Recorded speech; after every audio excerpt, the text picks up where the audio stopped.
I'm Ed McCarroll. I'm Director of the School of Criminal Justice at Michigan State University, and I'm the research partner with the Lansing Police Department on the Lansing Smart Policing Initiative. The Smart Policing Initiative in Lansing is focused on eliminating illegal drug markets in a couple target areas as a way of responding to the crime, fear, and disorder that occurs within a neighborhood context related to open air drug dealing. The innovation actually came out of, or the idea for the effort came out of our Lieutenant Klaus, who heard about this initiative that had been done in High Point, North Carolina, and came to us asking about an evidence-based approach to dealing with open air drug dealing. And so we started working with him. The Lansing Police Department and the City of Lansing also wanted this done in a way in which they could assess whether or not they were having impact. So kind of consistent with smart policing principles, we began working with the police department and analyzing crime data throughout the city using both formal data and identifying hotspots, and then going back to particularly the narcotics unit and the command staff of the police department, saying, you know, here are the hotspot zones that we see in looking at the crime maps, and confirming their impressions in terms of the amount of drug dealing and the extent to which drug selling was related to these hotspot locations. And so we ended up identifying about 9 areas across the city as potential targets. And then, again, working collaboratively, the research team working with the police team, we've identified 2 target areas that are in distinct parts of the city, and 2 comparison areas that are also in distinct areas of the city. And so the intervention has just begun. That involves, it begins with a traditional undercover operation, which will identify the people involved in drug dealing, and then there'll be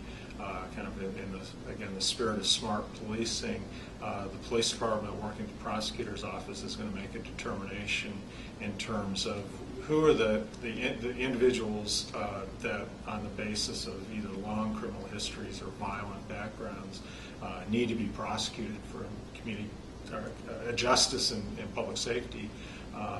rationale, and then who could be subject to an effective diversion program. And trying to break the cycle of young offenders moving into the drug trade, and I think this was another part of the rationale of the initiative. Was, you know,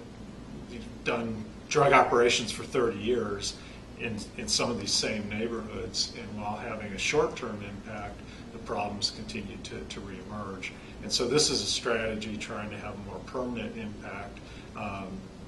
And so the other kind of key components of the initiative are to engage in community building in these target neighborhoods, to get citizens involved, bring social services for those individuals who are being diverted from prosecution, and then engage in a variety of community building and neighborhood revitalization activities that include dealing with problem properties, dealing with business owners, and building good, strong police-community relationships. The other component is the research component, and so we've begun. We have a survey instrument in the field right now, so we're interviewing people within the target neighborhoods and within the comparison neighborhoods, and we'll go back in 6 months to a year and resurvey those areas and try to look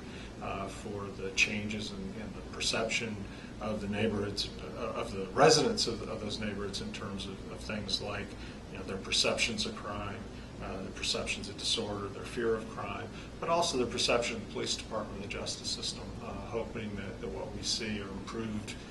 collaborations between the police and the citizens, and a perception of what we refer to as procedural justice, that there's both is